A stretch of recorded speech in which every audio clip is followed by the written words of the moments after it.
নমস্কার, আমি Abhijit Ratnanjali gems and জুয়েলসের পক্ষ থেকে সবাইকে ওয়েলকাম জানাচ্ছি। আপনার জমানো পুঁজি আছে অথবা পরিবারের কারোর থেকে সাহায্য নিয়ে আপনি একটা ব্যবসা করবেন বলে ঠিক করেছেন। সে বিষয়ে আপনার হয়তো পূর্ব অভিজ্ঞতা আছে, কিংবা কারোর দেখে আপনি ইন্সপায়ার হয়েছেন। কি প্রোডাক্ট নিয়ে আপনি বিজনেস করছেন বা কোথায় আপনি ব্যবসা করছেন সে বিষয়ে আপনার একটা ধারণা স্থির করেছেন।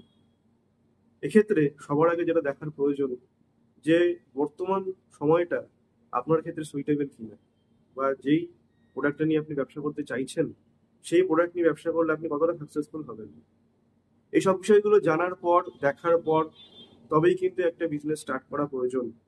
তা না হলে আজকের ডেটে দাঁড়িয়ে অনেকগুলো টাকার রিস্ক নেওয়া একদমই বুদ্ধিমানের কাজ হবে না। এবং যখন ব্যবসাটা ডাউনফল হয়, ব্যবসাটা দীর্ঘদিন না চলে, তখন মানুষ কিন্তু হাই ডিপ্রেশনে চলে যায়।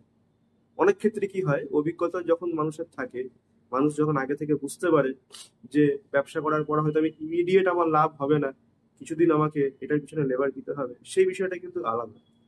কিন্তু যদি আপনার এরকম থাকে যে আপনার ব্যবসাটা হওয়ারই নেই, সেক্ষেত্রে আপনি সময় নষ্ট করছেন, লেবার দিচ্ছেন, পয়সা নষ্ট করছেন, আলটিমেটলি কিন্তু আপনি সাকসেসফুল হতে পারছেন না।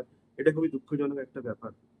তো সেইগুলো হওয়ার আগে বলবো, অবশ্যই একজন ভালো জ্যোতিষীর দ্বারা পরামর্শ করুন যে আপনার ক্ষেত্রে কোনটা সুবিধা, বা কখন বা কিভাবে করলে আপনার ভালো হবে, কি প্রোডাক্ট নিয়ে বিজনেস করলে আপনার ভালো হবে, সেটা বিচার বিবেচনা করে তারপরেই আপনি সিদ্ধান্ত নিন। আমার মনে হয় সেটা আপনার ক্ষেত্রে ভালো হবে। নমস্কার।